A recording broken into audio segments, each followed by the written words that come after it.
तो क्लास अब हम सीखेंगे हमारे सबसे पहले सब टॉपिक के बारे में, जिसका नाम है जेनेटिकली इंजीनियर्ड इंसुलिन। तो जेनेटिकली इंजीनियर्ड इंसुलिन समझने से पहले हम यहाँ पर एक डिजीज की बात करेंगे। उस डिजीज का नाम है डायबिटीज। आपने डायबिटीज के बारे में तो सुना ही होगा। एक ऐसी डिजीज जिसमें जो ब्लड ग्लूकोज लेवल है या शुगर लेवल है वो बहुत ज्यादा हाई होते हैं। तो हम बात कर रहे हैं जो ग्लूकोज है ये आता कहाँ से है। ये ग्लूकोज आता है उस फूड से जो हम कंज्यूम कर रहे हैं या हम डेली खा रहे हैं। तो जो इंसुलिन है वो एक ऐसा हार्मोन है जो कि ब्लड में ग्लूकोज लेवल को कम करता है। और वो कैसे कम करता है? वो मदद करता है ग्लूकोज को ताकि वो बॉडी सेल्स के अंदर चला जाए। तो insulin is a hormone that helps the glucose to get into the body cell. इसके बाद हम बात कर रहे हैं जो पैनक्रियाज है हमारी बॉडी में, उनके अंदर होते हैं बीटा सेल्स, जैसा कि हमने पहले सीखा है। और ये बीटा सेल्स बनाते हैं एक हार्मोन जिसे हम बोलते हैं इंसुलिन। तो हम बोल रहे हैं एक ऐसी कंडीशन जिसमें इंसुलिन नहीं बन पा रहा है पैनक्रियाज की बीटा सेल्स से। तो जैसा आप यहाँ पर देख पा रहे हैं इस इमेज में, यहाँ पर रिसेप्टर्स प्रेजेंट हैं लेकिन इंसुलिन नहीं है जो इन रिसेप्टर्स पर बाइंड करे। और जब तक इंसुलिन इन रिसेप्टर्स पर बाइंड नहीं करेगा तो हमारा ग्लूकोज कैसे सेल में एंटर करेगा, और इसी वजह से जो ग्लूकोज का लेवल है वो ब्लड में बहुत ज़्यादा बढ़ता जाएगा। तो इस कंडीशन के लिए इंसुलिन को इंजेक्ट किया जाता है एक्सटर्नली इनटू ह्यूमन बॉडी। तो जैसा कि आप देख पा रहे हैं इंसुलिन के इंजेक्शंस दिए जाते हैं ह्यूमन बॉडी में एक्सटर्नल लेवल से, ताकि जो ब्लड ग्लूकोज लेवल है वो मेंटेन हो जाए। बच्चों सोचिए एक कंडीशन जिसमें एक डायबिटिक पेशेंट क्या करेगा अगर उसके पास अच्छी खासी क्वांटिटी में ह्यूमन इंसुलिन अवेलेबल नहीं है। तो उस केस में डायबिटिक पेशेंट क्या कर पाएगा? तो इसके लिए बहुत सारे ऑप्शंस और सॉल्यूशंस निकाले गए और ये सोचा गया कि जो इंसुलिन है हमें उसे दूसरे सोर्सेस से लेना होगा, यानी हमें दूसरे एनिमल्स की बॉडी से इंसुलिन को निकालना होगा। तो इसके लिए ये ट्राई किया भी गया था और इंसुलिन को एक्सट्रैक्ट किया गया था पैनक्रियाज से, वो भी कैटल्स और पिग्स की। लेकिन जो इंसुलिन एक्सट्रैक्ट किया गया था इन एनिमल से, उससे बहुत ज़्यादा एलर्जिक रिएक्शंस हो रही थी ह्यूमन बॉडी में, और इससे फाइनली इस आइडिया को रिजेक्ट कर दिया गया था। बच्चों इमेजिन करें एक कंडीशन जिसमें हम बैक्टीरिया को ही यूज़ कर ह्यूमन इंसुलिन बना पा रहे हैं। तो अगर हम इस कंडीशन को इमेजिन करें कि किस तरीके से बैक्टीरिया भी हमारी मदद कर सकते हैं ह्यूमन इंसुलिन बनाने के लिए, तो ये जो पूरा प्रोसेस है वो कितना सिंपल और कितना इजी हो जाएगा। उसके लिए हमें सिर्फ बैक्टीरिया को ग्रो करना होगा, कल्चर करना होगा बहुत ज़्यादा क्वांटिटी में, और हम बहुत सारा इंसुलिन डायबिटिक पेशेंट के लिए बना पाएंगे।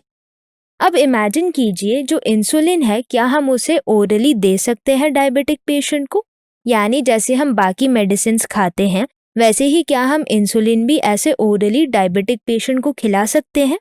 तो इसका आंसर आता है बिल्कुल भी नहीं।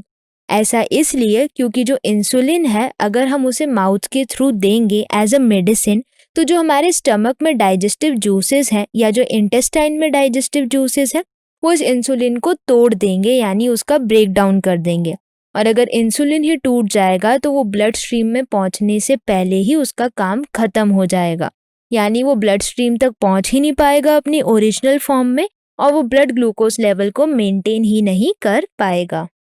जेनेटिकली इंजीनियर्ड इंसुलिन समझने से पहले हम यहाँ पर इंसुलिन के स्ट्रक्चर को स्टडी करेंगे।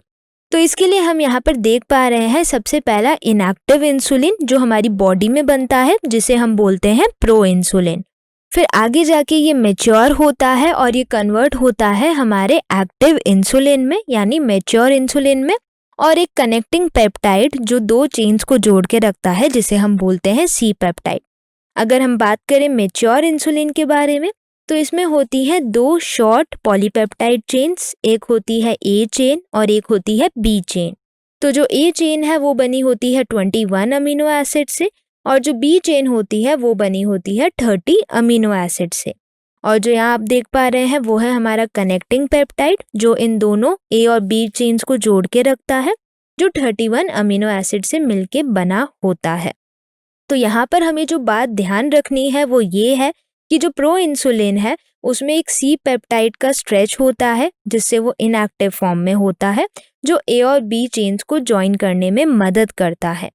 फिर आगे जाके जब मैच्योर होता है तो मैच्योर इंसुलिन में होते हैं ए और बी चेन जो आपस में जुड़े होते हैं डाइसल्फाइड ब्रिजेस से। तो यहाँ पे आप देख पा रहे हैं सल्फर प्रेजेंट है, तो ये दो सल्फर जो एटम प्रेजेंट है ये बना रहे हैं डाइसल्फाइड ब्रिजेस जो ए चेन और बी चेन को जोड़ने में मदद करते हैं। और मैच्योर इंसुलिन से फाइनली हमारा जो कनेक्टिंग पेप्टाइड है या जो सी पेप्टाइड है वो अलग हो जाता है। तो बच्चों, जो हमारा मेजर चैलेंज था जेनेटिकली इंजीनियर्ड इंसुलिन बनाने का आरडीटी की मदद से, वो मेजर चैलेंज ये था कि हमें मैच्योर इंसुलिन बनाना था प्रो इंसुलिन से। और वो कैसे बनता? वो बनता सी पेप्टाइड को हटा के। तो इसके लिए सक्सेसफुली हम बात करते हैं एक प्रिंसिपल जो यूज हुआ था, वो था आरडीटी यानी रिकॉम्बिनेंट डीएनए टेक्नोलॉजी। और इस आरडीटी को यूज कर सक्सेसफुली 1983 में एक अमेरिकन कंपनी ने जेनेटिकली इंजीनियर्ड इंसुलिन बनाया था और उस अमेरिकन कंपनी का नाम है एली लिली। तो 1983 में एली लिली एक अमेरिकन कंपनी ने रिकॉम्बिनेंट डीएनए टेक्नोलॉजी को यूज कर जेनेटिकली इंजीनियर्ड इंसुलिन बनाया था जिसे उन्होंने कहा था यूमालॉग। तो अगर हम बात करें कि हमने किस तरीके से रिकॉम्बिनेंट डीएनए टेक्नोलॉजी को यूज कर जेनेटिकली इंजीनियर्ड इंसुलिन बनाया था, तो उसका प्रोसेस हम यहाँ पर देखेंगे। सबसे पहले हमने बैक्टीरिया से प्लाज्मिड को निकाला था। तो यहाँ पे हमने एक बैक्टीरिया लिया था और उस बैक्टीरिया से प्लाज्मिड को आइसोलेट किया। उसके बाद हमने जो हमारा डिजायर्ड जीन है, जीन ऑफ इंटरेस्ट है, उसे एक सेल से निकाला था। तो जैसे आप यहाँ पर देख पा रहे हैं, यहाँ पर एक सेल दिखाया गया है और उससे हमारा डिजायर्ड जीन ऑफ इंटरेस्ट हमने यहाँ से निकाल लिया। उसके बाद हमने इन दोनों को कंबाइन करके रिकॉम्बिनेंट प्लाज्मिड तैयार किया था और फाइनली फिर हमने इस रिकॉम्बिनेंट प्लाज्मिड को इंसर्ट किया एक बैक्टीरिया में और फाइनली इस बैक्टीरिया के रेप्लिकेशन से जो हमारा जीन है वो एम्प्लीफाइड हुआ था और उससे हमारा डिजायर्ड प्रोटीन भी बन गया था। तो अगर हम इस प्रोसेस को यहाँ देखें, सबसे पहले हमने ह्यूमन का पैनक्रियाटिक सेल लिया था, उसमें से डीएनए आइसोलेट करके हमने जो डिजायर्ड इंसुलिन प्रोड्यूसिंग जीन है उसे यहाँ पर निकाला। दूसरी तरफ हमने एक बैक्टीरिया लिया, उसका प्लाज्मिड डीएनए हमने निकाला और उसे कट किया और प्लाज्मिड डीएनए के साथ हमने जो हमारा डिजायर्ड जीन ऑफ इंटरेस्ट है यानी इंसुलिन प्रोड्यूसिंग जीन का पार्ट, उसे प्लाज्मिड डीएनए से कंबाइन किया और हमने तैयार किया रिकॉम्बिनेंट डीएनए।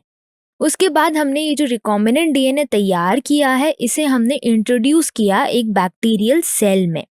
तो यहाँ पर आप देख पा रहे हैं फाइनली जो हमारा रिकॉम्बिनेंट डीएनए था उसे हमने एक बैक्टीरियल सेल में डाला जो कि अब एक रिकॉम्बिनेंट बैक्टीरियम हो गया।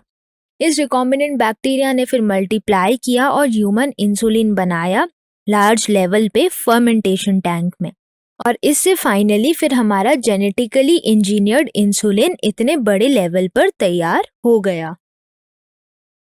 फिर अगर हम बात करें कि जो इंसुलिन है जो डायबिटीज को ट्रीट करने में मदद कर रहा है, उसमें एनिमल और जेनेटिकली इंजीनियर्ड इंसुलिन में क्या डिफरेंस है। अगर हम बात करें एनिमल इंसुलिन की, उसे एक्सट्रैक्ट किया गया था कैटल और पिग्स के पैनक्रियास से, लेकिन जो जेनेटिकली इंजीनियर्ड इंसुलिन है उसमें हमने जीन आइसोलेट किया था ह्यूमन इंसुलिन का और फाइनली उसे बैक्टीरियम के अंदर इंसर्ट किया था। जो एनिमल इंसुलिन है वो सिमिलर था ह्यूमन इंसुलिन के, पर फिर भी आइडेंटिकल नहीं था।